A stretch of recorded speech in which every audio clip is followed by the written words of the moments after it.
Hi hello ನಮಸ್ತೆ, welcome to my YouTube channel. ಇದು ನನ್ನ ಯೂಟ್ಯೂಬ್ ಫಸ್ಟ್ ವಿಡಿಯೋ ಆಗಿದೆ. ಸೊ ಪ್ಲೀಸ್ ಯಾರೆಲ್ಲ ನೋಡ್ತಾ ಇದ್ದೀರಲ್ಲ, ಲೈಕು ಶೇರ್ ಮತ್ತು ಸಬ್ಸ್ಕ್ರೈಬ್ ಮಾಡಿ ನನಗೆ ಸಪೋರ್ಟ್ ಮಾಡಿ.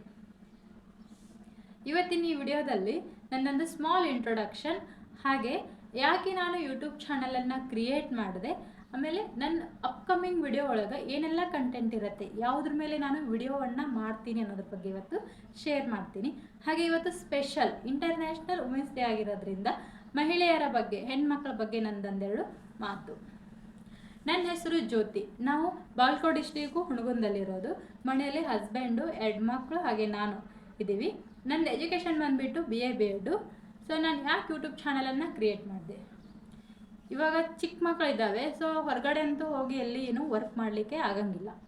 ಅದೊಂದಾದರೆ ನಾವು ಮನೆಯಲ್ಲೇ ಕುಂತ್ಕೊಂಡು ಯಾಕೆ ನಮ್ಮ ಕ್ರಿಯೇಟಿವಿಟಿಯನ್ನು ತೋರಿಸ್ಕೋಬಾರ್ದು, ನಾವು ಯಾಕೆ ಯಾವಾಗೂ ಆ್ಯಕ್ಟಿವ್ ಆಗಿರ್ಬಾರ್ದು, ಅಥವಾ ಏನೂ ಕೆಲಸ ಮಾಡದೇ ಇರುವಾಗ ನಮಗೆ ಒಂದು ನೆಗೆಟಿವಿಟಿ ಅನ್ನೋದು ಸ್ಟಾರ್ಟ್ ಆಗುತ್ತೆ. ಏನಪ್ಪ ನಮ್ಮ ಜೀವನ ಇಷ್ಟೆಲ್ಲ ಅನ್ನೋದು ರೀತಿಯಿಂದ ಆಗುತ್ತೆ. ನಾವೇ ಬೇರೆದವ್ರು ಹಾಕಿದ್ದು ಯೂಟ್ಯೂಬ್ ವಿಡಿಯೋನ ನೋಡ್ತಾ ಇರ್ಬೋದು, ರೀಲ್ಸನ್ನು ನೋಡ್ತಾ ಇರ್ಬೋದು, ಅಥವಾ ಏನೋ ಫೇಸ್ಬುಕ್ಕು ಚಾಟ್ ಮಾಡ್ತಾನೆ, ಈ ರೀತಿಯಾಗಿ ಟೈಮನ್ನು ವೇಸ್ಟ್ ಮಾಡ್ತಿರ್ತೀವಿ. ಸೊ ಆ ಟೈಮ್ ಒಳಗೆ ನನಗೆ ಬಂದಿದ್ದು, ನಾನು ಯಾಕೆ ಯೂಟ್ಯೂಬ್ ಚಾನಲನ್ನು ಕ್ರಿಯೇಟ್ ಮಾಡಬಾರ್ದು, ನನ್ನಲ್ಲಿರುವಂಥ ಒಂದು ಕ್ರಿಯೇಟಿವಿಟಿಯನ್ನು ಬೇರೆಯವರೊಡೆ ಯಾಕೆ ಶೇರ್ ಮಾಡಬಾರ್ದು ಅನ್ನೋ ಒಂದು ಉದ್ದೇಶದಿಂದ ಇವತ್ತು ನಾನು ಯೂಟ್ಯೂಬ್ ಚಾನಲನ್ನು ಕ್ರಿಯೇಟ್ ಮಾಡಿದ್ದೀನಿ. ಹಾಗೆಯೇ ನನ್ನ ಅಪ್ಕಮಿಂಗ್ ವಿಡಿಯೋ ಒಳಗೆ ನಾನು ಕುಕ್ಕಿಂಗ್ ಬಗ್ಗೆ ಆಗಿರ್ಬೋದು, ಹೆಲ್ತ್ ಟಿಪ್ಸ್ ಆಗಿರ್ಬೋದು, ಬ್ಯೂಟಿ ಟಿಪ್ಸ್ ಆಗಿರ್ಬೋದು, ಹಾಗೆ ನಮಗೆ ಮನೆಯಲ್ಲಿ ಚಿಕ್ಕ ಬೇಬಿ ಇರೋದ್ರಿಂದ ಬೇಬಿ ಕೇರ್ ರುಟೀನ್ ಬಗ್ಗೆ ಆಗಿರ್ಬೋದು, ಇವೆಲ್ಲದ್ರ ಬಗ್ಗೆ ಆಮೇಲೆ ಟ್ರಾವೆಲಿಂಗ್ ಬಗ್ಗೆ ಆಗಿರ್ಬೋದು, ಆಮೇಲೆ ಒಂದೊಂದು ಐತಿಹಾಸಿಕ ಸ್ಥಳಗಳು ಇರ್ತಾವಲ್ಲ ಅದ್ರ ಬಗ್ಗೆನೂ ಸಹಿತ ನಾನು ವಿಡಿಯೋವನ್ನು ಮಾಡಬೇಕಂತೇಳಿ ಅಂದ್ಕೊಂಡೀನಿ.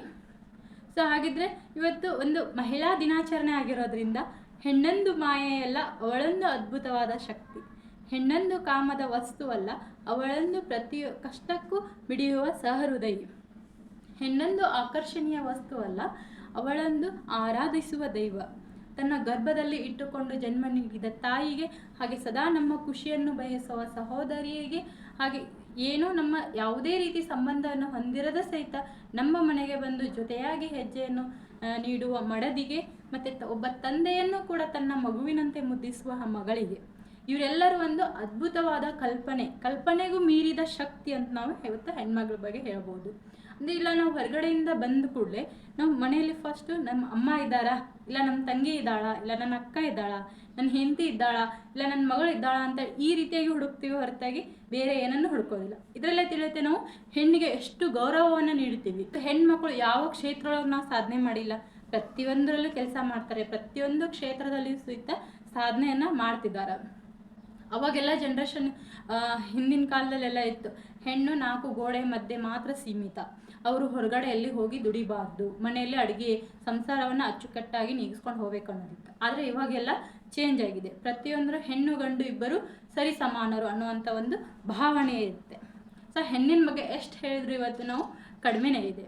ಸೊ ಆಡಿಕೊಳ್ಳುವವರು ಆಡಿಕೊಳ್ತಾನೆ ಇರಲಿ, ನಗುವವರು ನಗ್ತಾನೆ ಇರಲಿ, ಆದರೆ ನಾವು ಯಾವತ್ತೂ ನಿಂತು ನೀರಾಗಬಾರದು, ಹರಿಯುವ ಒಂದು ನದಿಯಾಗಬೇಕು. ಎಲ್ಲರಿಗೂ ಶುಭವಾಗಲಿ. Thank you.